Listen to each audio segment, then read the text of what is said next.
Hello दोस्तों, नमस्कार। Political science learning में आप सभी का स्वागत है, जहां हम बात कर रहे हैं संविधान की। आज हम बात संविधान की का भाग 2 लेकर आए हैं, जिसमें हम जानेंगे कि आखिर हमें भारतीय संविधान की आवश्यकता क्यों पड़ी। यदि आपने हमारा भाग 1 देखा होगा तो आपको याद होगा कि उसमें बात संविधान की क्या है उसका परिचय लिया था। आज हम उस चर्चा को आगे बढ़ाते हुए यह समझने की कोशिश करेंगे कि हमें संविधान बनाने की आवश्यकता क्यों पड़ी। इस भाग की शुरुआत करते हैं संविधान की परिभाषा से। संविधान किसी भी देश का सर्वोच्च कानून होता है। यह उस देश की सरकार की संरचना, शक्तियों और कार्यों को परिभाषित करता है। इसके साथ ही यह न्याय, स्वतंत्रता और समानता जैसे मूल्यों को समाहित करता है। प्रसिद्ध अमेरिकी संविधान निर्माता जेम्स मैडिसन कहते हैं, संविधान सिर्फ वकीलों का दस्तावेज नहीं है, बल्कि यह जीवन का माध्यम है और इसकी भावना सदैव समय की भावना होती है। यानी संविधान केवल एक कागज नहीं है, यह हमारे जीवन की दिशा और दशा को निर्धारित करता है। अतः किसी भी देश का संविधान वहाँ की सामाजिक, राजनीतिक, धार्मिक और आर्थिक स्थिति को समझने में महत्वपूर्ण भूमिका निभाता है। भारत का संविधान एक जीवित दस्तावेज रहा है। यह समय के साथ बदलता रहा है। जब भारत का संविधान बनकर तैयार हुआ तब से लेकर अब तक इसमें कई महत्वपूर्ण बदलाव किए जा चुके हैं। जैसा कि आपको मालूम है कि प्राचीन भारत में सदैव राजाओं महाराजाओं का शासन था और उन्हीं के द्वारा बनाए गए कायदे कानून होते थे। मध्यकालीन भारत में मुगलों का दमनकारी शासन देखने को मिलता है। वहीं ब्रिटिश की शोषणकारी शासन व्यवस्था भी हमें दिखाई देती है। भारत में जब स्वतंत्रता संग्राम चल रहा था तब हमारे पास एक ऐसा ढांचा नहीं था जो हमें एक व्यवस्था में बांध सके। उस समय देश में कई प्रकार की न्यायिक प्रणाली और कानून थे, लेकिन वे सभी एक साफ और सुव्यवस्थित संविधान की कमी को महसूस कर रहे थे। तो चलिए जानते हैं कि हमें संविधान की आवश्यकता क्यों है। आप कल्पना करें कि आप एक बड़े समूह के सदस्य हैं। यह भी कल्पना करें कि उस समूह की कुछ विशेषताएं हैं। मसलन उस समूह के सदस्य एक दूसरे से अनेक तरह से भिन्न हैं। उनकी अलग अलग धार्मिक निष्ठाएं हैं। उनमें से कुछ हिंदू हैं, कुछ मुसलमान हैं, कुछ ईसाई हैं और कुछ ऐसे भी हैं जो किसी भी धर्म को नहीं मानते। वे और भी आधारों पर भिन्न हैं। वे अलग अलग व्यवसाय करते हैं। उनकी भिन्न भिन्न योग्यताएं हैं, अलग अलग शौक हैं और सिनेमा से लेकर किताबों तक उनकी पसंद अलग अलग है। उनमें कुछ तो धनी हैं, कुछ तो गरीब हैं, कुछ लोग बूढ़े हैं तो कुछ जवान हैं। आप कल्पना करें कि ऐसे समूह के सदस्यों में जीवन के विभिन्न पहलुओं को लेकर विवाद है। जैसे किस व्यक्ति को कितनी संपत्ति रखने की इजाजत होनी चाहिए, क्या सभी बच्चों को स्कूल भेजना अनिवार्य है या माता पिता को इसका निर्णय लेने देना चाहिए, इस समूह को अपनी सुरक्षा के लिए कितना खर्च करना चाहिए, क्या इस समूह को अपने ही कुछ सदस्यों के विरुद्ध भेदभाव करने देना चाहिए। भिन्न भिन्न लोग इनमें से प्रत्येक प्रश्न का उत्तर अलग अलग देंगे, लेकिन अपनी भिन्नताओं के बावजूद इस समूह को एक साथ रहना पड़ता है। सदस्य अनेक रूपों में एक दूसरे पर आश्रित हैं। उन्हें एक दूसरे के सहयोग की आवश्यकता होती है। इस समूह को शांतिपूर्वक एक साथ रहने के लिए क्या करना चाहिए। किसी भी समूह को सार्वजनिक रूप से मान्यता प्राप्त कुछ बुनियादी नियमों की आवश्यकता होती है, जिसे समूह के सभी सदस्य जानते हों, ताकि आपस में एक न्यूनतम समन्वय बना रहे। लेकिन ये नियम केवल पता ही नहीं होने चाहिए, वरन उन्हें लागू भी किया जाना चाहिए। यदि नागरिकों को यह विश्वास न हो कि दूसरे नागरिक भी उन नियमों का पालन करेंगे, तो उनके पास उन नियमों को पालन करने का कोई आधार ही नहीं होगा। लेकिन जब यह कहा जाता है कि उन नियमों को न्यायालय में लागू किया जाएगा, तो इससे सभी को विश्वास हो जाता है कि और भी लोग इन नियमों का पालन करेंगे, क्योंकि ऐसा न करने पर उन्हें दंड दिया जाएगा। तो इस प्रकार हम लोग देखते हैं कि संविधान का पहला काम यह है कि वह बुनियादी नियमों का एक ऐसा समूह उपलब्ध कराए जिससे समाज के सदस्यों में एक न्यूनतम समन्वय और विश्वास बना रहे। दूसरी बात, संविधान कुछ ऐसे बुनियादी सिद्धांतों का समूह है जिसके आधार पर राज्य का निर्माण और शासन होता है। लेकिन ये बुनियादी नियम क्या हों और कौन सी बात ऐसी है जो इन्हें बुनियादी बना देती है। सबसे पहले आपको यह तय करना होगा कि जिन नियमों के आधार पर समाज का शासन होता है उन्हें बनाएगा कौन। मान लीजिए आपको का नियम बनाने की इच्छा है, लेकिन दूसरे लोग ख नियम बनाना चाहते हैं। फिर यह कैसे तय किया जाए कि किसकी इच्छा वाले नियम को हम पर शासन हो। जिन नियमों के अंतर्गत आप सभी को देखना चाहते हैं वे आपको सर्वश्रेष्ठ लग सकते हैं, लेकिन दूसरे लोगों को लगता है कि उनके द्वारा जो सुझाए गए नियम हैं वो सर्वश्रेष्ठ हैं। तो इस विवाद को सुलझाया कैसे जाए। अतः यह निर्णय करने से पहले कि हमारे समूह को किन नियमों से शासित होना है, हमें वास्तव में यह तय करना होगा कि उन नियमों को बनाएगा कौन। संविधान ही इस प्रश्न का उत्तर भी देता है। वह समाज में शक्ति के वितरण को स्पष्ट रूप से करता है। संविधान यह तय करता है कि कानून कौन बनाएगा। कानून कौन बनाएगा, इस प्रश्न का उत्तर सैद्धांतिक रूप से कई प्रकार से दिया जा सकता है। राजतंत्र में कानून का निर्माण राजा करता है, जबकि कुछ ऐसे संविधान हैं जैसे पुराने सोवियत संघ के संविधान में निर्णय करने का अधिकार केवल एक पार्टी को दिया गया था। लेकिन जो लोकतांत्रिक संविधान हैं वहाँ पर निर्णय मोटे तौर पर जनता लेती है। लेकिन यह विषय इतना सरल नहीं है। यदि आप मान भी लें कि जनता निर्णय लेती है, तब भी यह प्रश्न अनुत्तरित रह जाता है कि जनता निर्णय कैसे लेती है।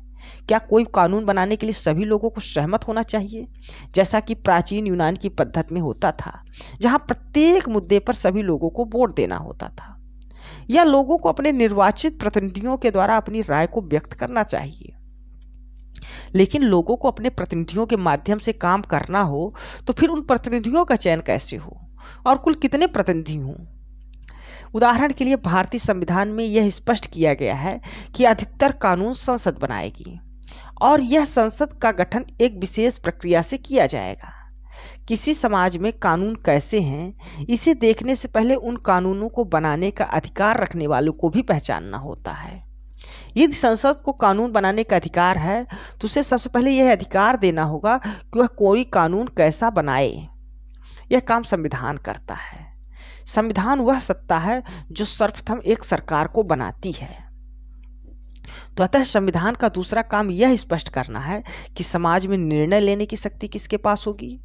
संविधान यह भी तय करता है कि सरकार कैसे निर्मित होगी। अब बात करते हैं सरकार की शक्तियों और उसकी सीमाओं पर। मान लीजिए आपने तय कर लिया कि निर्णय कौन करेगा, किंतु जब उस सत्ता ने कानून बनाए तब आपको लगा कि वे कानून पूर्णतः अनुचित हैं। उदाहरण के लिए उसने आपको अपने धर्म का पालन करने से रोक दिया, या यह निर्णय लिया कि किसी खास किस्म के रंग वाले वस्त्र नहीं पहने जा सकते, या आपको कुछ विशेष गीत गाने की स्वतंत्रता नहीं है, या यह निर्णय लिया गया कि किसी विशेष समूह के लोगों को सदैव दूसरों की सेवा करनी पड़ेगी और उन्हें किसी भी प्रकार की संपत्ति रखने का भी अधिकार नहीं होगा। या मान लीजिए कि सरकार किसी को भी मनमाने तरीके से गिरफ्तार कर सकती है, ऐसा कानून बनाया गया, या किसी एक खास रंग वाले लोगों को ही कुएं से पानी भरने की इजाज़त दी जाएगी। स्वाभाविक है आपको यह कानून अनुचित और अन्यायपूर्ण लगेंगे।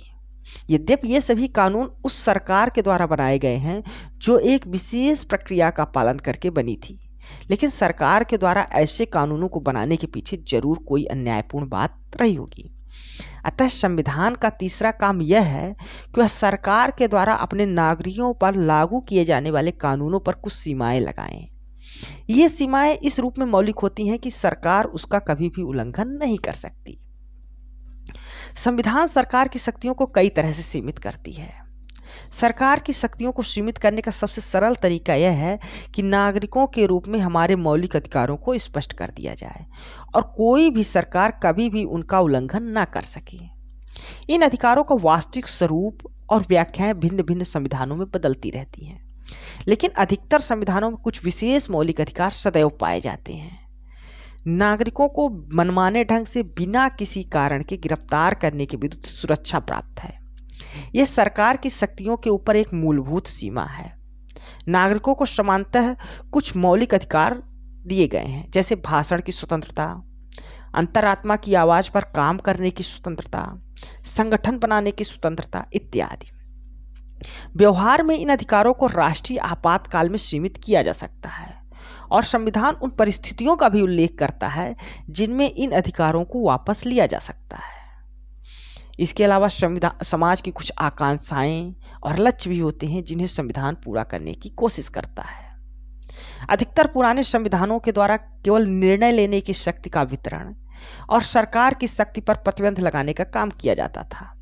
लेकिन 20वीं शताब्दी के अनेक संविधान ने, जिनमें भारतीय संविधान एक सुंदर उदाहरण है, एक ऐसा सक्षम ढांचा भी प्रदान करता है जिससे सरकार कुछ सकारात्मक कार्य कर सके और समाज की आकांक्षाओं और उसके लक्ष्य को अभिव्यक्ति दे सके। भारतीय संविधान ने इस संबंध में कुछ प्रयोग किए। जिन समाजों में नाना प्रकार की असमानताओं की गहरी खाइयां हों, वहां केवल सरकार की शक्तियों पर प्रतिबंध लगाना ही पर्याप्त नहीं, वरन वहां की सरकार को सामर्थ्य और शक्तिशाली भी बनाना पड़ेगा, जिससे वह असमानता और गरीबी के विभिन्न रूपों को मिटा सके। उदाहरण के लिए भारत की आकांक्षा है कि हम एक ऐसा समाज बनाएं जिसमें जातिगत भेदभाव ना हो। यदि यह हमारे समाज की आकांक्षा है तो हमें अपनी सरकार को इतना सामर्थ्य और शक्तिशाली बनाना पड़ेगा कि वह इस लक्ष्य को प्राप्त करने के लिए सही कदम उठा सके। दक्षिण अफ्रीका नस्लीय भेदभाव का उदाहरण है। उसके नए संविधान ने सरकार को इस योग्य बनाया कि वह नस्लीय भेदभाव को मिटा सके। वास्तव में एक संविधान अपने समाज की आकांक्षाओं का पिटारा है।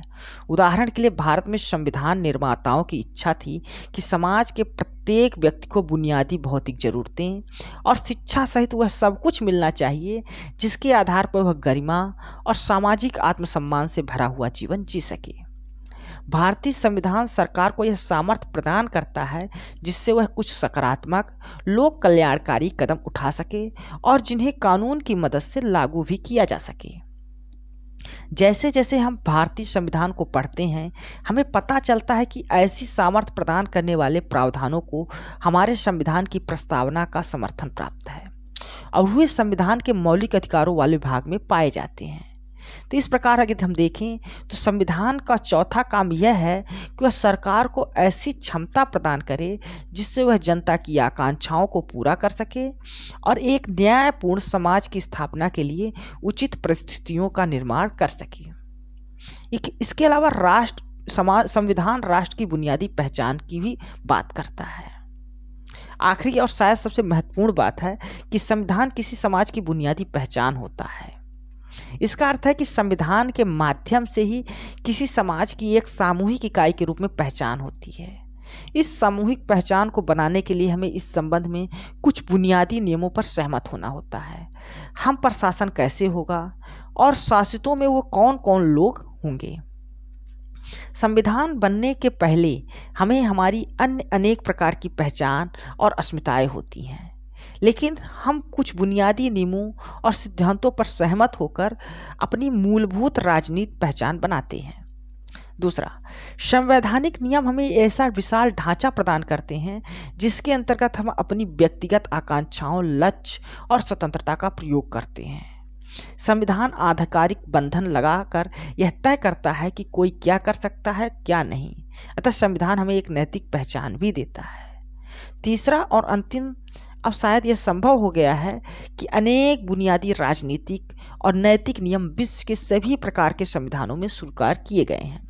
अगर हम दुनिया भर के संविधानों को देखें तो हमें सरकार के अलग अलग स्वरूप और विविध प्रकार की प्रक्रियाएं दिखाई देंगी, लेकिन उनमें काफ़ी कुछ साझा है। अधिकतर संविधान कुछ मूलभूत अधिकारों की रक्षा करते हैं और ऐसी सरकारें संभव बनाते हैं जो किसी न किसी रूप में लोकतांत्रिक होती है। लेकिन राष्ट्रीय पहचान की अवधारणा अलग अलग संविधानों में अलग अलग ढंग से की जाती है। ज़्यादातर राष्ट्र विभिन्न जटिल ऐतिहासिक परंपराओं के सम्मिलन से बनते हैं। वे उस राष्ट्र में रहने वाले विभिन्न समूहों को कई तरीकों से अपने आप में मिला लेते हैं। जैसे जर्मनी का निर्माण जर्मन नस्ल के आधार पर हुआ। संविधान ने इस पहचान को अभिव्यक्ति दी। दूसरी ओर भारतीय संविधान जातीयता और नस्ल को नागरिकता के आधार के रूप में मान्यता ही नहीं देता। विभिन्न राष्ट्रों में देश की केंद्रीय सरकार और विभिन्न क्षेत्रों के बीच के संबंधों को लेकर भिन्न भिन्न अवधारणाएं हैं। अतः यह संबंध उस देश की राष्ट्रीय पहचान बताता है। चलिए इसके कुछ और भी महत्वपूर्ण बिंदुओं पर चर्चा करते हैं। संविधान समाज को एक संचालित और कुशल शासन प्रणाली प्रदान करता है। यह सुनिश्चित करता है कि सत्ता का सही प्रयोग हो और सभी नागरिकों तक आवश्यक सेवाएं पहुंचें। साथ ही संविधान नागरिकों को मौलिक अधिकार की रक्षा करता है। यह उन्हें सुरक्षित और समानता का अधिकार देता है ताकि हर नागरिक को अपनी आवाज़ उठाने का अवसर मिले। साथ ही संविधान कानून का शासन सुनिश्चित करता है। यह स्पष्ट करता है कि कानून सभी पर लागू हो और किसी भी व्यक्ति को अपने पद के कारण दूसरों के ऊपर नहीं माना जाए। साथ ही संविधान में चेक और बैलेंस यानी जांच और संतुलन का भी प्रावधान होता है। यह सुनिश्चित करता है कि कोई भी व्यक्ति या संस्था अपनी शक्ति का दुरुपयोग न करे। साथ ही संविधान एक स्थिर शासन व्यवस्था का निर्माण भी संविधान का एक उद्देश्य होता है। यह दीर्घकालिक स्थिरता और निरंतरता भी प्रदान करता है। इसके अलावा संविधान लोकतांत्रिक शासन प्रणाली को बनाए रखने में मदद करता है। यह सुनिश्चित करता है कि सभी नागरिकों को अपनी आवाज़ उठाने का मौका मिले और सरकार उनके द्वारा चुनी जाए। साथ ही संविधान विवादों का शांतिपूर्वक समाधान करने का भी तंत्र प्रदान करता है। इससे समाज में संतुलन बना रहता है और हिंसा की भावना कम हो जाती है। तो दोस्तों, हमने देखा कि संविधान हमारे लिए कितना महत्वपूर्ण है। यह न केवल हमें सुरक्षा और स्वतंत्रता प्रदान करता, बल्कि हम सबके लिए एक समान अवसर भी सुनिश्चित करता है। संविधान के बिना हम एक अस्थिर और संघर्षपूर्ण स्थिति में होते। इसलिए हमें अपने संविधान के महत्व को समझना चाहिए, इसकी रक्षा करनी चाहिए। अगर आपको यह वीडियो पसंद आया है तो आप कृपया करके इसको लाइक करें, शेयर करें, हमारे चैनल को सब्सक्राइब करें। अगले भाग में हम और भी महत्वपूर्ण बातें संविधान के बारे में जानेंगे। धन्यवाद।